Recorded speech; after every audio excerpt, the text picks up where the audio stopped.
So this section, we're now going to talk about preparing materials for your revision. So we're going to talk about how to prepare and organise notes so that you can be ready for your exams. So exam details, it's really important to understand what exam details you have and where each exam is, what subject it is. I'm just going to go out from full screen because I don't think you can see all of my screen. There we go. So it's important to work out which subject you've got, the date and time, the location, especially if you're doing your GCSEs and you've got maybe 3 exams in the space of 2 days or 2 exams on the same day. You need to know the duration of them. So some of them might be an hour and a half, some might be an hour, some might be 2 hours. It just depends. And then also the format of them. So if they're multiple choice, if they're essay based. So I know I did geography as my degree, so we had a lot of essay based exams. Whereas when I did my Spanish side of my degree, we had a lot of multiple choice questions, and it just depends what format each exam is, and then the equipment as well. So for example, with maths, you might need a scientific calculator, or a protractor, or a ruler, or something like that. It's really important to think about a revision timetable, and this is an easy way to plan ahead for your exams. And they're best created when worked backwards from key dates. So I'm guessing you guys might be like looking at end of year tests or GCSEs, and then eventually A levels or level three qualifications. So those level three qualifications and GCSE exam dates will be released quite early in the year. So you'll be able to plan ahead and work out which exams you've got when, and work out what you need to learn quicker than other things. Okay. Creating a simple timetable is really easy. You need to include essential things such as classes, work. You might do some part-time work alongside studying. Any chores your parents might ask you to do, or anyone who you live with. And then most importantly, you need time to sleep as well. I would also include there is also includes extracurricular activities. So some of you might like playing football, some of you might go to a choir, some of you might have guitar lessons or the sports commitments. So it's important to write them into the revision timetable because it's really important to still have time to relax and enjoy yourself as well. It's also important to plan short and regular periods of revision because that will benefit you in the long term. Some people might learn better by doing like a full day on biology, for example, and doing like 3 hour revision sessions. But personally, when I was revising, I was doing 20-minute sessions. I'll do 20 minutes of something, have 20 minutes off, 20 minutes on something, and then have 20 minutes off and just do that for the rest of the day. Here we've got one of our example revision timetables. So as you can see, they've got all different subjects. They've put their lunch. This could be like a half term, for example, or it could also be someone's timetable as well. On the Saturday and the Sunday, they've got some revision here, so history, and then they've got 3 hours of a job, and then some English revision at the end, or English homework. And then on Sunday, rightfully so, they've got a lie-in on Sunday morning as well. It's also important to make time to spend more time on subjects that you find difficult. So I'm sure each of you will have your favorite subject or one that you enjoy the most, and it might be preferable to like revise that because you enjoy it, but it's important to also think about the ones that you find difficult, because you need to be able to know everything, or at least have an understanding of everything when it comes to the exam. It's also important to have a cut-off time to allow time to relax and for the information to sink in as well. So, having looked at the learning styles quiz, each person will have different revision techniques. So, some people might just write out of a textbook or copy notes with just a black biro or a blue biro. Some people, like me, might do a mind map with all different like connections and different colours for each topic. So, it is vital to explore more techniques so you're able to be adaptable and a versatile learner.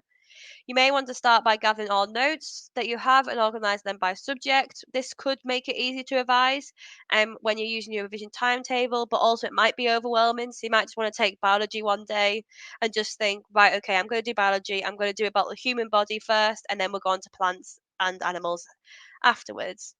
So we've got a couple of things here. So we've got mind maps and diagrams. We've got mnemonics, like we spoke about earlier, and then we've got flashcards as well. So with flashcards, you might want to write a question on one side and then the answer on the back. Or you might want to do the other way and have an answer on one side, and then you try and work out what the question might be as well. So if you get another piece of paper or turn your piece of paper over, we're going to have a look at the numbers game again. So make sure you can't see your numbers that you wrote down first time. 15 seconds again to have a look at the numbers and write down as many as you can remember. Okay?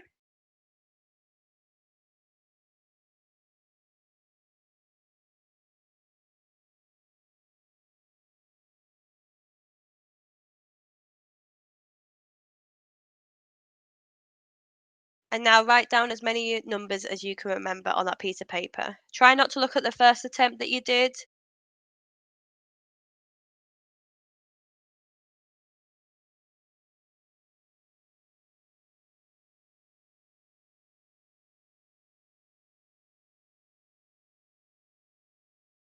This section, we're now going to talk about exam time. So we're going to explore the pressures of exams and also how to tackle those dreaded nerves.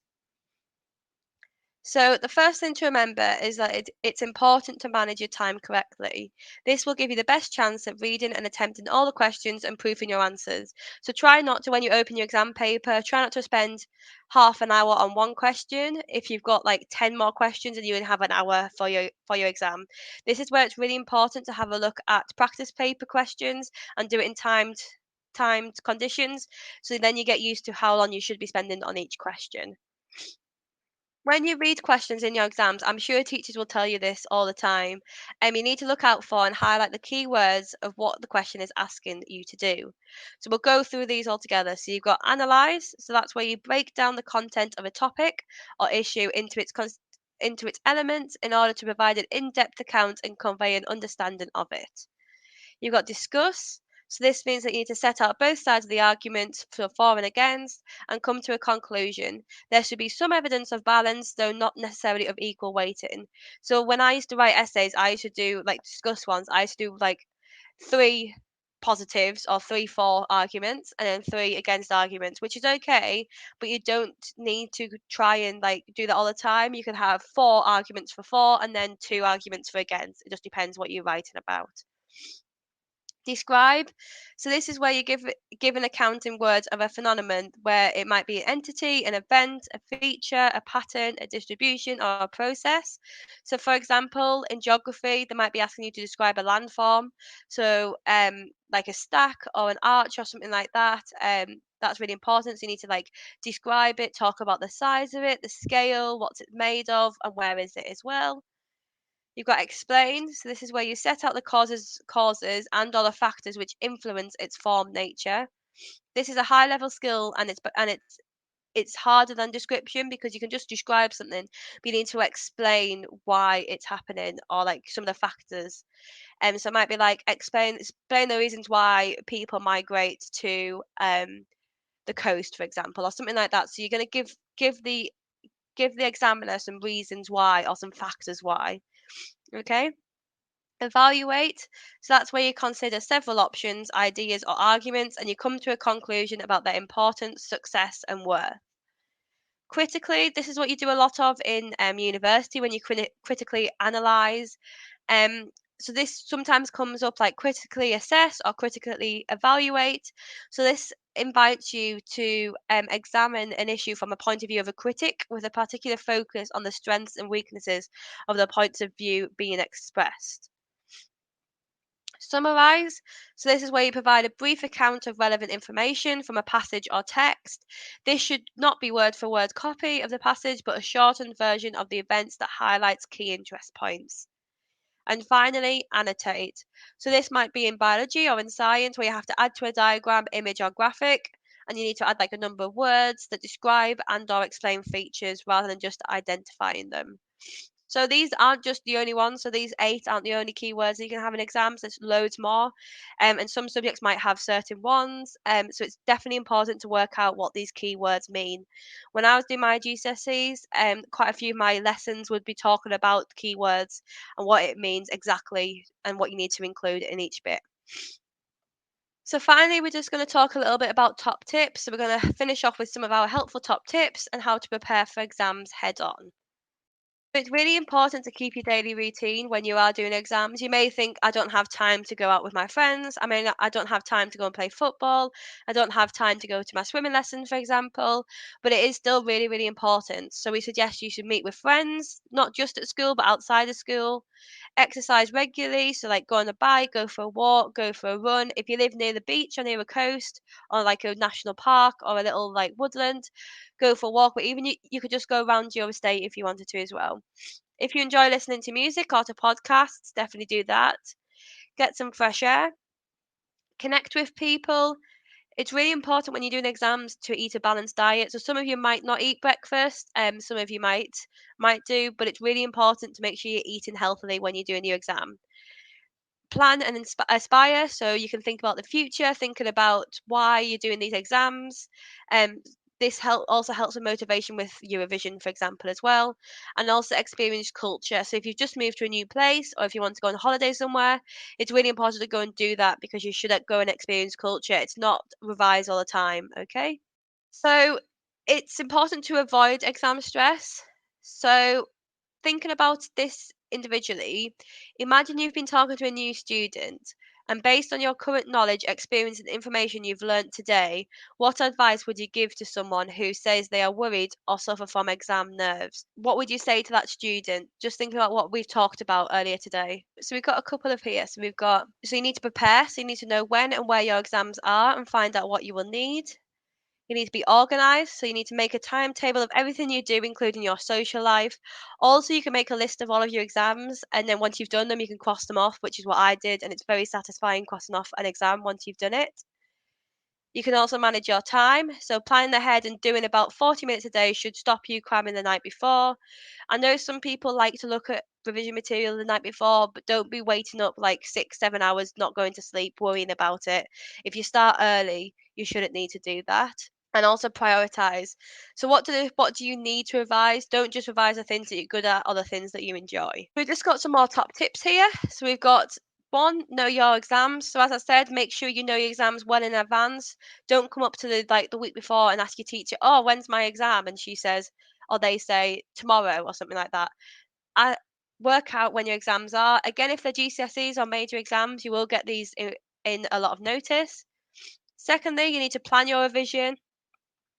You need to also think about your learning styles. So think about what learning style came from the quiz and think about how you could learn and adapt your revision materials through that. You also have to sort out your materials. Also, it's really important to breathe. So when you get into the exam, if you think, "Oh my word, what am I doing? I don't want to be here," just give yourself a minute just to breathe and think, "Right, I'm here. It's only an hour of my life. It'll be absolutely fine. I can do it." Okay. It's also important to give yourself time. So again, breathe in the exam, but then also give you time to yourself to time to relax and stuff like that. Make sure you read the questions carefully. A lot of people lose marks on questions when you don't read the questions carefully. When I used to do it, because I didn't really like biology, for example, I would write everything I knew about that topic, but not actually answer the question. And most importantly, attempt all the questions, especially in maths if you have no idea what's on about. And if it's on trigonometry or something like that, if you write down the formula, you'll at least get 1 mark, okay? You might not get all the marks, but you might be able to get some like working out marks as well. So that's my top tip, like attempt all the questions and don't leave any questions blank. Because if you do leave them blank, that then means you're definitely going to get no marks, okay? We're going to go back to the numbers game again, okay? So this is your last and final time doing it. So turn the piece of paper over or get a new piece of paper, and we're going to have 15 seconds again to have a look at the numbers.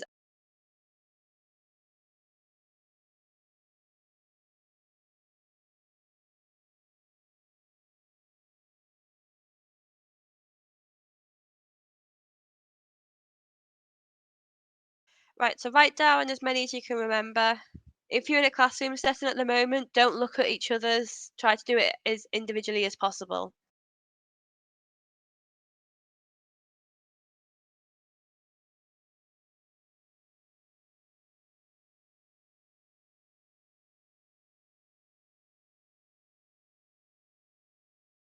So these are the numbers that you saw. So if you can you mark your 3 rounds and see if you've improved? So this exercise, so the reason why we did it 3 times is to show that you should revise in short bursts. So the more you do it, the more it'll improve your memory and your cognition. So if you learn about one topic for like 10 minutes, for example, have a little rest, go again for 10 minutes. That's how you're going to revise better, is doing it in little bursts rather than doing like 3 hours, for example. So have a mark your answers. So that's the end of the session. I hope you've enjoyed it. Um, Hopefully it's given you some useful tips and information for when you have your exams. From what you said, a lot of it is understanding yourself and your learning styles and, working with that. Not trying to be something you're not, If you're trying Yeah. to revise in a certain way and that's just not your style, that's absolutely fine. Yeah, and like And everyone's yeah, different as well. So don't kind of like think, oh, well, my friend's using loads of colours, I should be using that, because that's just how people learn. And it just depends on the individual. well, thank you so much, both of you. That was really interesting. And I hope that viewers today can go away with some practical advice and tips that they can be using to help themselves through the exam period. Thank you. Perfect. Thank you, everyone.